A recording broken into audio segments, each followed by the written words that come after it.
Welcome to Nationwide on the network service of the NTA. We're glad to have you join us. Compliments of the season. I am Lydia Odije Ochi. A new National Development Plan 2021 to 2025 has been formally launched and presented to the public. It replaces the Economic Recovery and Growth Plan 2017 to 2020, which assisted Nigeria to exit recession in 2017 and sustained modest growth in the economy until the global financial meltdown occasioned by COVID-19. President Muhammadu Buhari performed the ceremony before the meeting of the Federal Executive Council. State House correspondent Adamu Sambo has the details. The new National Development Plan 2021 to 2025 brings together all economic initiatives of the Buhari administration and sets out comprehensive strategies for increasing Nigeria's national productivity and output towards achieving a prosperous economy. President Muhammadu Buhari did not speak at the launch, but as the Minister of Finance, Budget and National Planning, Zainab Ahmed explains lessons from the previous Vision 2020 and ERGP guided the development of the new National Development Plan. The plan seeks to invest massively in infrastructure, ensure macroeconomic stability, enhance the investment environment, improve on social indicators and living conditions, tackle climate change mitigation, adaptation and resilience strategies, amongst others. The new National Development Plan has, amongst other pillars, coherent policy trust, realistic macroeconomic framework, prioritized and sequenced lists of programs and projects to drive annual budgets, as well as robust framework to ensure effective implementation. It is very important to note that the plan is a pointer to the type of Nigeria we all desire and encourage the use of science and technology and innovation to drive growth. I want to place on record that this plan is sufficiently comprehensive with the capacity to attain various regional and global agendas, including the AU Agenda 2063, the ECOWAS Integration Agenda 2050, and the Sustainable Development Goals 2030.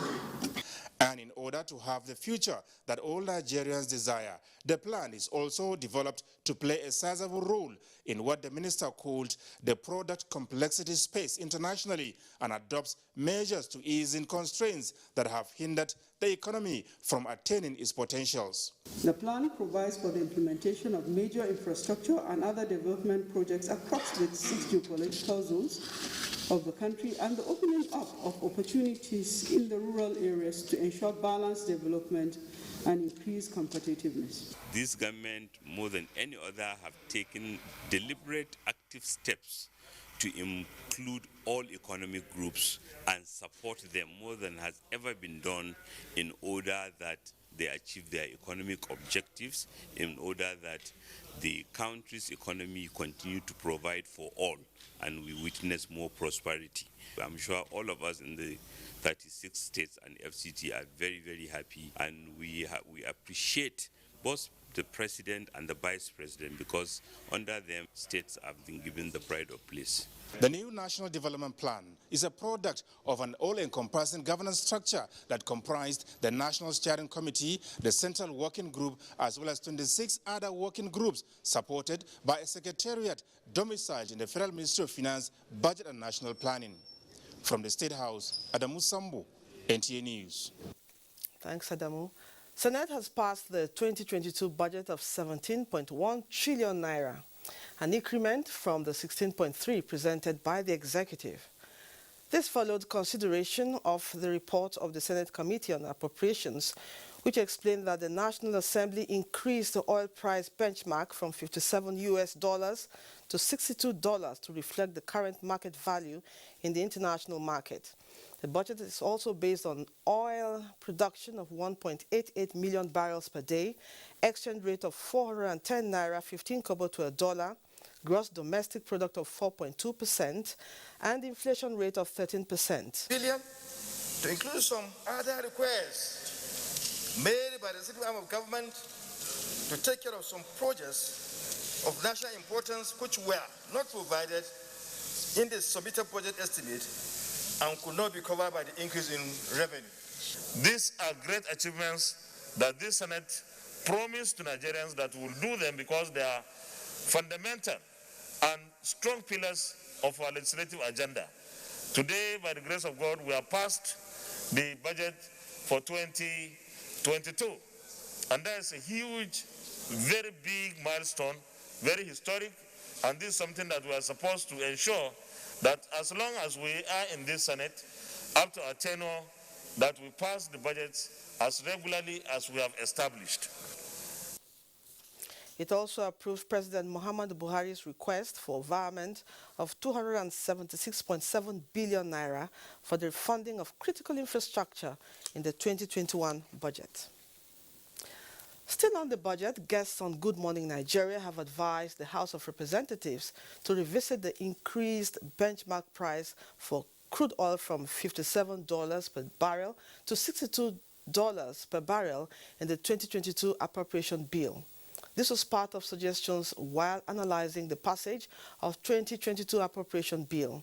Alika Okpanachi-Arua reports. Recommended lawmakers for the passage of the 2022 appropriation bill and finance bill before the end of the year.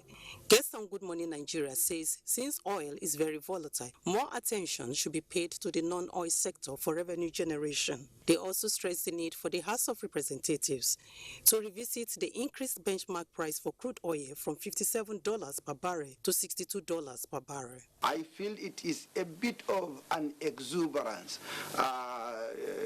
Just 1 year after approval of the MTEV to increase the benchmark price from $57 to $62. I don't subscribe to the idea of increasing benchmark oil price because anything can happen. And it also makes sense to begin to effect spending cuts in the middle of a possible drop. They also maintained that since security is a major concern at the moment, more money should be spent on security by recruiting more personnel to safeguard lives and properties. The budget as it is telling me that the government's priorities are being taken care of.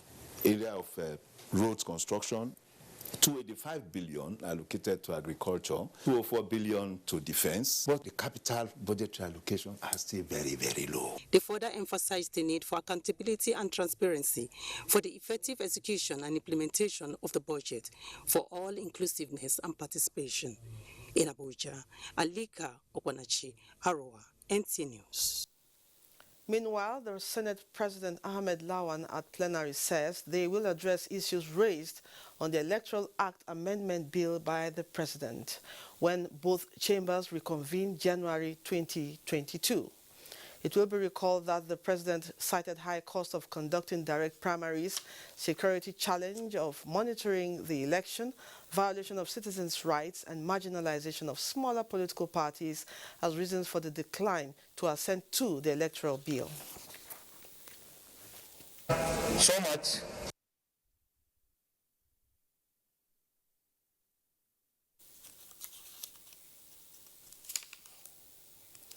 The federal government has declared Monday the 27th, Tuesday 28 December 2021, and Monday 3rd January 2022 as public holidays to mark Christmas, Boxing Day, and New Year's celebrations respectively. Minister of Interior Ralph Aregbesola, while felicitating with Christians and all Nigerians at home and in the diaspora on this year's Christmas and New Year's celebrations, emphasizes that peace and security are two critical conditions for economic development and prosperity. Aregbesola charges Nigerians not to be lulled into a false sense of security on COVID-19 pandemic, but to note that it is increasingly assuming a very dangerous dimension with the emergence of a virulent variant, Omicron, and joining all to adhere strictly to and observe all stipulated non-pharmaceutical protocols and guidelines. He assures that the government has put in place effective measures for the security of lives and property and expects Nigerians to support the efforts of security agencies by providing useful information that will assist them in the performance of their duties. The minister admonishes all citizens to remain focused and expresses confidence that 2022 will be a better year. wishing all Christians a happy Christmas and all Nigerians a peaceful and prosperous New Year celebrations. The Federal Ministry of Works and Housing has received more than 621 billion naira extra sum for the rehabilitation of 21 federal highways. This is coming from the NNPC Road Infrastructure Tax Credit Scheme. Abdullahi Mohammed reports that a tripartite MOU was signed at the Works Ministry's headquarters, Abuja. This is a unique pen-to-paper ceremony, a seal to a memorandum of understanding between the NNPC, FIRS, and the Ministry of Works and Housing. It is expected to bankroll the fixing of 21 critical highways across the 6 geopolitical zones of the country. It will go directly to the coffers of the contractors handling the rehabilitation of some of Nigeria's critical highways, begging for attention. NNPC is not taking over our roads. NNPC is not constructing roads. NNPC is just putting forward its tax liabilities to the person who is supposed to collect it, FIRS, and we are dedicating it to these roads that have been awarded, some of them over 10 years, that should have been completed, but for insufficient budgetary provisions. So I hope this clarifies. We find this tax credit scheme a very important way by which we can step in to support the Federal Ministry of Works in funding this roadmap, a number of these roads. We have selected about 21 roads. This is actually unprecedented and very necessary for us to be able to fix the roads in Nigeria. The closure of this deal means that in the next couple of months, the selected highways for rehabilitation will be completed, and once again, putting smiles on the faces of motorists plying those highways. In Abuja, Abdullahi Mohammed, NTA News. You're still watching Nationwide. Time now to go over to Lagos, where Adeola Komi Akere is standing by with more reports. Hello, Adeola. Hello, Lydia. The National Emergency Management Agency, NEMA, and the Federal Road Safety Corps, FRSC, Lagos State, are intensifying campaign on safety on the road, especially this season when road traffic is usually on the increase. Monitoring exercise have kicked off along Lagos-Ibadan Expressway with the aim of ensuring that road users comply with traffic regulations. Dana Ajali has the details.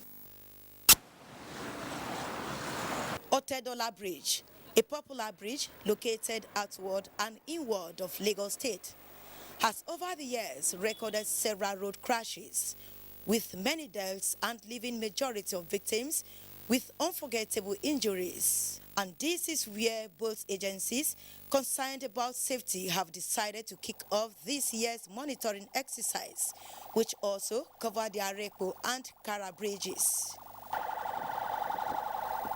Acting State Coordinator, NEMA, Ibrahim Farinloye says the exercise is a strategic way to ensure free flow of traffic, as well as strengthening relationship between the agency and the call for enhanced performance. We need to monitor the traffic movements and immediately provide solutions if there are issues along the highways. On the side of the Federal Road Safety Corps, it is a welcomed development, working alongside a sister agency with similar interest of saving lives in performing these core mandates. There are also traffic-prone areas that all our men have been deployed all over Lagos State to ensure that there are free traffic flow throughout the entire program. The agencies believe that frequent awareness campaign and proper monitoring of road users will go a long way in reducing road crashes and related fatalities. In Lagos, Diana Ajale, NTA News. After hours of standoff between residents of Magodo Phase 2 estate in Kushofe local government area of Lagos State and a party claiming ownership of parts of the estate, life is now back in the community. The estate had been under siege since Tuesday evening when a detachment of mobile policemen allegedly from Abuja stormed the estate to enforce a court order. Adeniyi Taiwo captured the situation and the frustration of some of the affected residents. Close to 24 hours, nobody was going out or coming into Magodo Phase 2 estate. But now the gates are open and life is back on the estate following what residents described as a siege laid on them by a detachment of mobile policemen that allegedly came from Abuja to enforce a certain court judgment. The battle for ownership of Magodo Phase 2 estate has been on for about 33 years when Shangisha Landlords Association, represented by Adebayo Adeyiga family and 5 others, took the state government to court over wrong acquisition and ownership of the land on which the estate sits.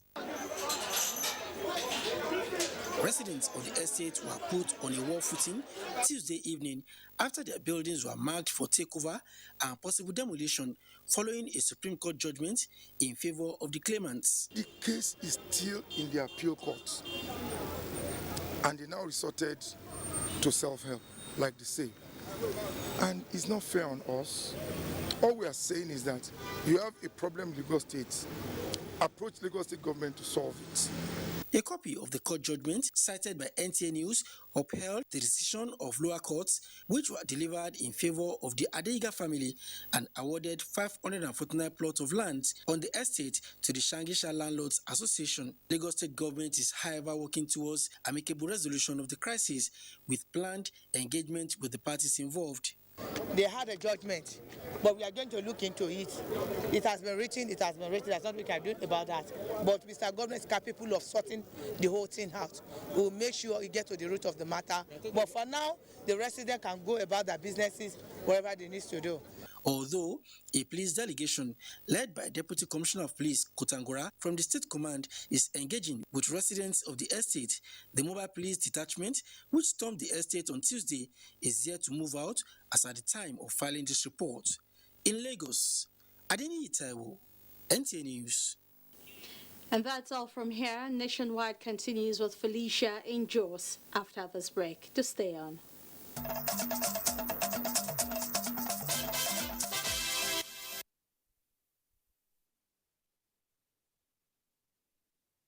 On to Nationwide, and it's glad to have you join us in Jos. Deputy Speaker, House of Representatives Ahmed Idris Wase has distributed relief materials and wheelchairs to people of Wase local government area as part of his contribution to the development of his community. Saadatu Mohammed Kafa reports that the program is a collaboration with Beautiful Gate Foundation Jos and National Commission for Refugee, Migrants and Internally Displaced Persons. Each of the 100 beneficiaries went home with wheelchair and 5,000 naira, while others were given food items with additional 5,000 naira courtesy of Ahmed Idris Wase.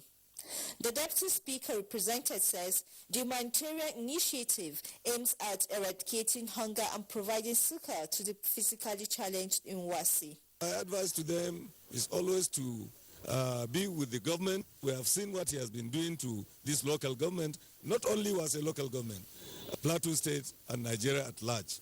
Director Beautiful Gate Foundation Jos, who lauded the Deputy Speaker for the gesture, says the assistance came at the right time, charged the beneficiaries to put the items given to them to proper use. Disability is not the kiss of death, but a challenge waiting to be overcome. I therefore want them to use these wheelchairs as a stepping stone. You can have a second chance at life and you can live productive life thereafter. Appreciating the Deputy Speaker, beneficiaries said the gesture has put smile on their faces. For this thing that he has given us, we pray that more achievement is coming to the people of Wase. We thank the Deputy Speaker for his assistance. We pray that may God give him the ability to do more. The beneficiaries were drawn from the 20 wards of Wase local government area in Jos. Saadatu Mohammed Kafa, NTA News. Plateau State government has directed citizens of 18 years and above to present evidence of vaccination or negative PCR tests done within 72 hours before gaining access into any public office in the state. Governor Simon Lalong issued the directive during the inauguration of the State Task Force on Integrated Vaccination and flag-off of the COVID-19 mass vaccination campaign at the Government House, Jos. Governor Simon Lalong, while flagging off the integrated mass vaccination exercise, says the directive became necessary in order to control the spread of the disease and ensure public safety, especially following the discovery of the Omicron variant. The governor urges citizens to avail themselves for the administration of the vaccine, as he directs all local government chairmen to replicate the mass campaigns in their areas. We wish to also call on our religious, traditional, community and political leaders to take leadership of this process and play their part in sensitizing our people on the need to take the vaccines and promote public safety. Key players, including the State Ministry of Health, World Health Organization, and the traditional institution, among others, in Plateau State, lent their voices on the need for citizens to make concerted efforts in getting the vaccine. When a high proportion of the population is vaccinated, person-to-person disease transmission is interrupted. I want to assure, as far as I am concerned, it is safe. The State Task Force on Integrated Immunization is headed by the Deputy Governor, Professor Sonny Tioden. In Jos, Priscilla Grumnan, NTA News. And that's it from Jos. Lydia is back to you in Abuja for more on Nationwide. Thank you, Felicia.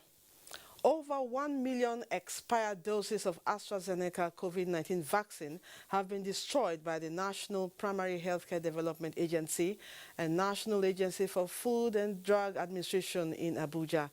The federal government says the step is taken to demonstrate commitment to ensuring that only safe vaccines are administered on Nigerian citizens.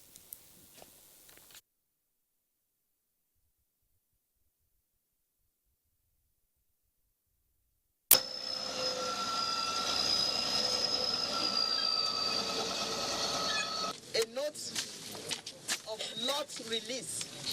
What we mean by lot release is if you have 7 batches of a vaccine, you do one by one and do safety indicating tests to ensure that our own people will get vaccines that are of quality, that are potent.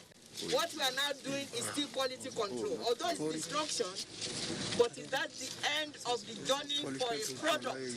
We have had engagements with the donor countries, and we've made it clear that now that there's an increasing availability of vaccines, that we will not be accepting vaccines that have short shelf lives. Adiagbo reports that the exercise was carried out in collaboration with Abuja Environmental Agency and other development partners. The Ministry of Humanitarian Affairs, Disaster Management and Social Development has concluded training of beneficiaries of the N-Knowledge component under N-Power program for Batch C Stream 1. Ruth Aguele reports that it is to sustain federal government's objective of the National Social Intervention Program. For the past 3 months, these beneficiaries of the N-Knowledge component under the N-Power scheme went through rigorous training on lifelong skills in the areas of software development, hardware training, and creative industry. This is to make them solution providers and entrepreneurs in their various communities across the 6 geopolitical zones of the country. The N-Power program, which is for young Nigerians between the ages of 18 to 35, is a brainchild of the Buhari Osinbajo administration, and this has recorded tremendous successes over the years. So on this note, we want to appreciate the federal government for coming up with such an amazing program and also for targeting the right demographic. The Minister of Humanitarian Affairs, Disaster Management and Social Development, Sadia Umar Farouk, in a message congratulated the beneficiaries who have been equipped with core components of the program, meant to ship them as exporters of world-class services and content creators. The N-Power program is key to helping young people like you acquire and develop lifelong skills that will ensure you to become functional, to become productive, and to become economically inclusive in our country. Now familiar with the requisite skills and tools to face the task ahead, it is expected that these beneficiaries will maximize the skills acquired to better their lives and the nation. In Abuja, Ruth Aguele, NTA News. It's now time for us to join Chinenye in Enugu for more stories on Nationwide. Hello, Chinenye. Hello, Lydia. Welcome to Enugu. Not less than 200 selected male secondary school teachers in Enugu East Senatorial Zone of Enugu State have benefited from an information and communication technology training organized to enhance their performance. Comfort Ayim reports that the teachers went home with free laptops. The 4-day training, which is the third in the series, is aimed at educating the teachers on the current way of teaching through technological means. The facilitator of the training, Senator Chimaroke Namani, hopes to produce world-class teachers who will compete favorably with their counterparts in the international community. The teachers who were drawn from secondary schools in Enugu East Senatorial Zone of the state expressed gratitude to the benefactor.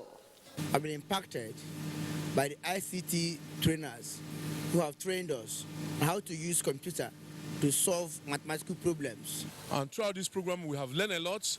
So I'm believing God as we go back to our schools, we are going to impact positively to the pupils and the students. We reached the principals of the different schools in our central zone. We asked them to give us teachers to train. The other time we conducted female. So this time around now we are doing for male teachers. He believed in ICT. He believed that the world is a global village. So there is need for our teachers to be sensitized to what I'm doing in areas of computer and other relevant information technology. High point of the training is the presentation of certificates to teachers. The 4-day training is an annual program for teachers within the senatorial district. In Enugu, Comfort Ayim, NTA News. As part of measures to curb the incessant traffic congestion usually experienced during the Yuletide in the southeastern part of the country and to ensure safety of travelers, the Federal Road Safety Corps, security agents, and the state government say they are working in synergy to ensure an accident and crime-free celebration. Chika Ugu has the report. As the state of roads over time continue to deteriorate, the present administration has made frantic efforts to either construct new roads where necessary or rehabilitate existing bad portions of the road. The whole idea is to make it easier for human and vehicular movement, either for business or pleasure. The Christmas and New Year festive period usually witness a large number of people moving from one location to another.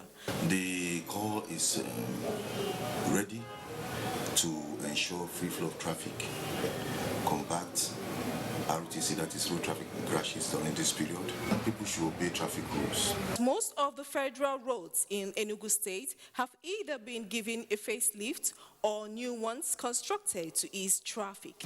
The state government is also complementing the efforts by fixing bad portions of roads within the metropolis. The instant attack of travelers on some major roads in the country leaves much to worry, especially this Yuletide. We are out, we have put up our strategy in place, and we have checked out all the hotspots in the states, all the nooks and crannies of the state where we have some hotspots, and we are managing them effectively. Few of many that government puts more effort in combating various crimes perpetrated on major roads to ensure that commuters have a smooth and safe ride in Enugu. Chika Ugu, NTA News. And those are the stories from Enugu. Nationwide continues with Sadia in Sokoto after this commercial break. Do stay.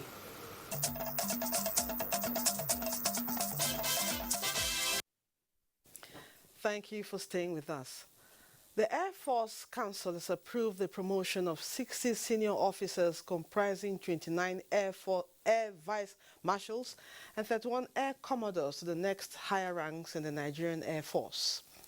The Council also approved the concessional commission of an Air Warrant Officer and 5 Master Warrant Officers to the rank of Flight Lieutenant. The Chief of the Air Staff, Air Marshal Oladaya Amao, congratulates the newly promoted senior officers, urging them to see the elevation as an impetus to rededicate themselves towards effective and efficient service delivery. The newly promoted senior officers will be decorated with their new ranks at a later date. The Police Service Commission has approved the promotion of more than 8,000 officers. Francis Form reports that the approval was granted at the Commission's 13th plenary session in Abuja. Diligence and hard work in the protection of lives and property, about 8,204 officers have been promoted to their next ranks. The commissioner representing the media, Austin Brymer, at the end of the plenary, briefed the media on the outcome of the plenary session. We've elevated 2 AIGs to the position of DIGs. Similarly, we approved the promotion of 6 commissioners of police to the rank of Assistant Inspector Generals of Police. We've equally approved the promotion of 17 Deputy Commissioners of Police to Commissioners of Police. We've also approved 24 Assistant Commissioners of Police to Deputy Commissioners of Police.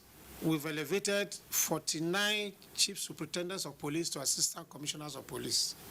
So these are some of the far-reaching decisions of the 13th plenary of the 4th board of Police Service Commission.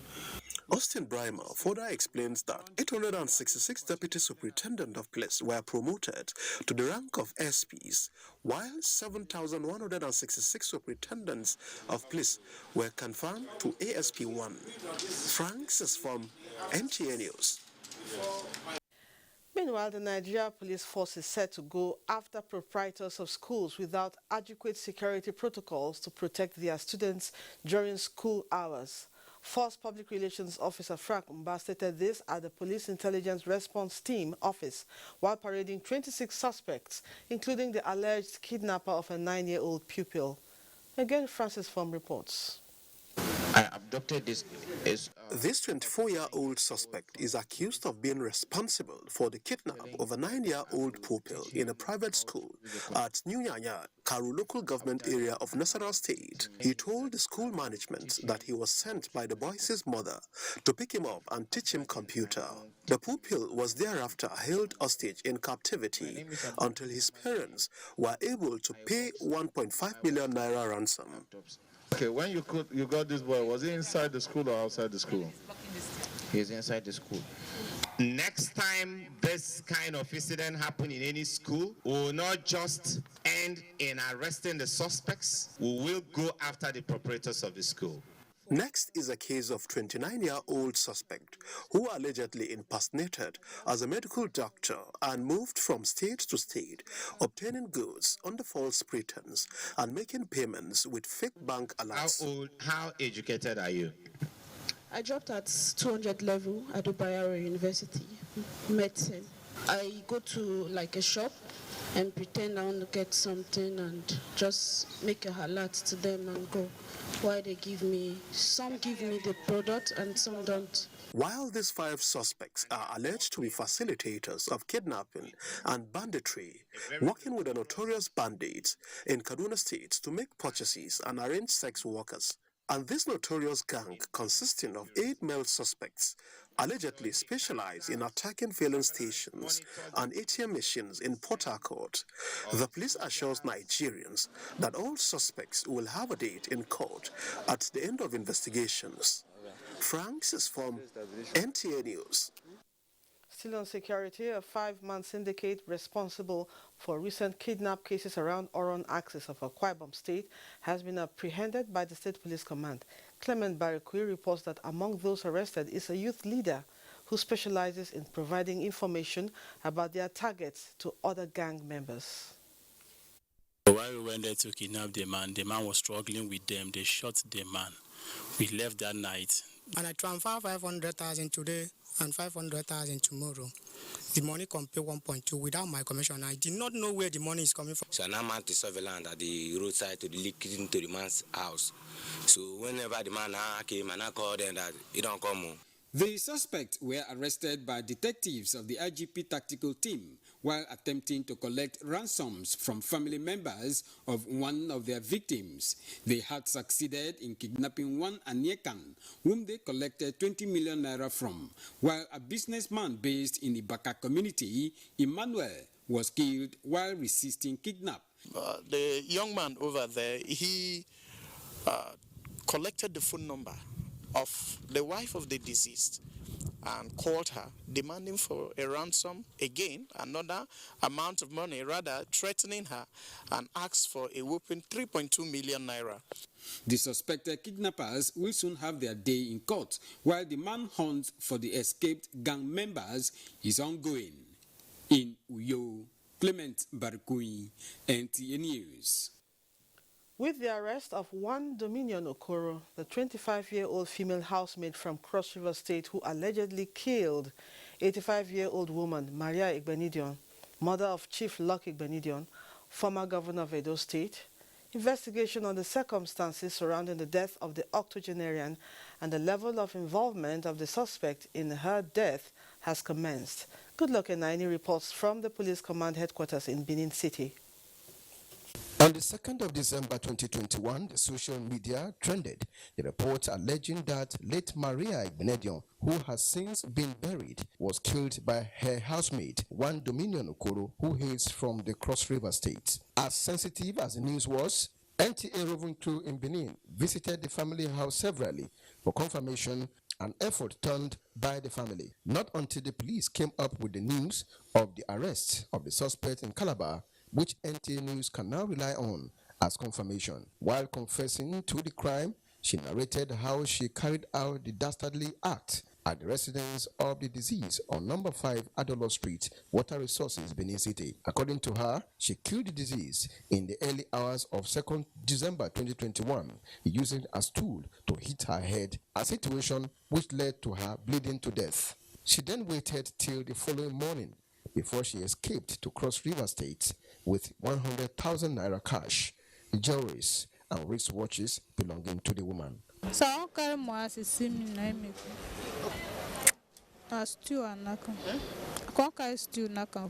While at Cross Rivers, the police intensified the search and in the process arrested some family members, including the sister, Patient Okoro, who told newsmen that the sister is under threat not to name her accomplice.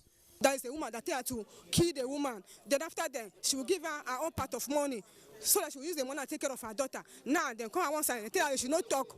If she thought they will kill her. After much persuasions from journalists, the accused person mentioned one Gloria as her accomplice. The Commissioner of Police, Philip Ogbadu, who believes that to every crime there must be parties, assures of thorough investigation and anyone fingered will face the law.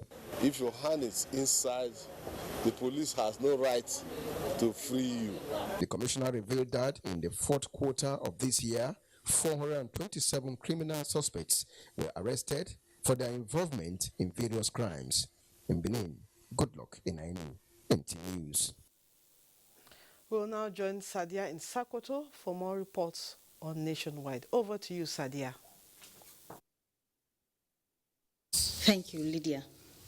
Center for Islamic Studies, Usman Danfodio University, Sokoto, has organized a seminar for Jumu'at Mosque Imams in Sokoto. Sheikh Muhammad Dati reports that the seminar is aimed at improving the knowledge of the Imams. The report. Declaring the seminar open, Deputy Governor of Sokoto State, Munir Muhammad Danya, tasked the Imams to make good use of the knowledge acquired at the seminar. Deputy Governor appealed to them to always preach the good virtues of Islam for peace and tranquility to prevail. Every local government, if you go, there is proliferation of this mosque. So we have now seen that it is good to resuscitate this workshop in order to enlighten the imams on the do's and don'ts of mosque leadership Other speakers call on the participants to preach fear of Allah to their followers and exhibit exemplary qualities for the society to emulate. Some of the participants described the seminar as commendable. Those who pray in the mosque, who give mosques livelihood, who gives mosque what Allah subhanahu wa ta'ala wants to be given, they are only those who believe in Allah subhanahu wa ta'ala on the last day.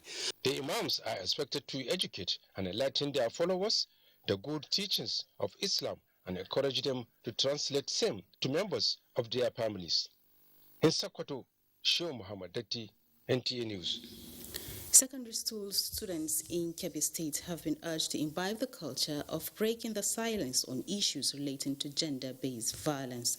Wife of the Kebbi State Governor, Dr. Zainab Shinkafi Bagudu, gave the charge at an enlightenment program for female secondary school students. Hassan Abubakar Koko reports. The program, which had in attendance about 600 female students drawn from various government secondary schools in Brunei Kebbi, was organized by Women at Risk International Foundation in collaboration with Kebbi State Government.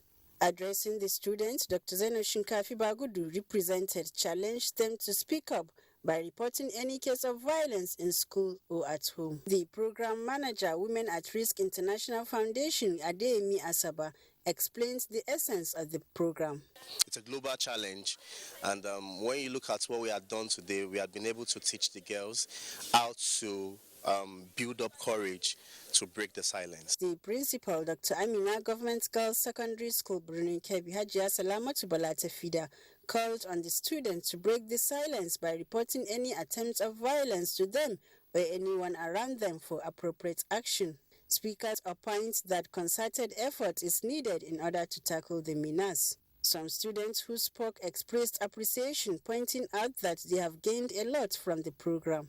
We told us the ways we should follow in order to protect ourselves from being violated. We should always break the silence. We should not be afraid to break the silence. Similarly, a sexual assault referral center was established in the state in order to address issues of gender-based violence. Hassan Abubakar Koko, NTA News. And that's it from here. It's now back to Lydia in Abuja. Thank you, Sadia. Meanwhile, reports just reaching us from the Federal Executive Council meeting says a strong implementation, monitoring and evaluation framework have been approved by the Federal Executive Council towards ensuring that the new National Development Plan 2021 to 2025, with a size of 350 trillion naira, achieves national objectives of a prosperous economy. Vice President Yemi Osinbajo is to head the implementation unit of the plan, while 6 governors representing the geopolitical zones of the country form part of a steering committee, which also comprise members of the private sector. Minister of State for Budget and National Planning, Clement Agba, announced this to newsmen while giving further details on the new development plan. We shall bring you details in subsequent bulletins. A new national development plan, the Nigeria Security and Civil Defense Corps, is synergizing with the Nigerian correctional centers in safeguarding the correctional facilities across the country. Abdulrahman Jibrila reports that this is coming at the quarterly Commandant General's Conference held in Abuja. Before the commencement of the conference, 126 officers and men injured or killed while on operations were presented with checks in the support scheme of the Corps. He is the only Commandant General, the only, I repeated, the only that come up with this kind of assistance to all officers of civil defense since I joined Civil Defense Corps 15 years ago. I hope the Corps, the Commandant General who started it, will continue with it. We really appreciate him. These are head-up formations meeting here to assess and review successes and challenges of the Corps. Major areas of discussion centered on joint operations, intelligence gathering, close relations with host communities, and the new standard operating system. We are expected to liaise with all the controllers of corrections in various states to work with modalities to effectively synergize to provide additional security to complement the security arrangement already on ground at the various custodial centers. When we call upon you, always respond. Our own desperate calls. Private guard companies, disaster management agencies, protection of farmers and farmlands, safe school initiative through school communities security vanguard are other areas the meeting seek to address. Abraman Jibrila, NTA News. For many who have lost breadwinners at different battles defending Nigeria's territorial integrity, it's hope rising for their widows as Defense and Police Officers' Wives Association extend hands of charity to them in the spirit of the Yuletide. Abubakar Akwanga reports. If these widows had any wish to make for the Yuletide period, without mincing words, that wish would definitely be to join other wives of the armed forces family to prepare for the two religious festivals ahead. But fate cut short their wish as those who would have made it happen had laid down their lives for the nation and humanity. Moved by the state of their hardship, the Defense and Police Officers' Wives Association, DPOA, is extending hands of charity to scores of widows to assuage their plight. I'm excited because she has taken that pain of thinking of what to cook for the children, even with money to buy chicken or clothes for the children. Thank you all, and may God bless this season for we the widows as we wipe our tears. Wife of the Chief of Defense Staff and President of the POA says the intervention is to identify with families of the nation's fallen heroes and accord them sense of belonging. Your husbands sacrificed their lives for Nigeria, so there is no way we can forget you. We have always told you that we will always stand by you. The humanitarian support is coming barely few days to the celebration of Christmas and the New Year 2022. In Abuja, Abubakar Akwanga, NTA News. Sports updates is next, and Cynthia Ogun will tell us all about it.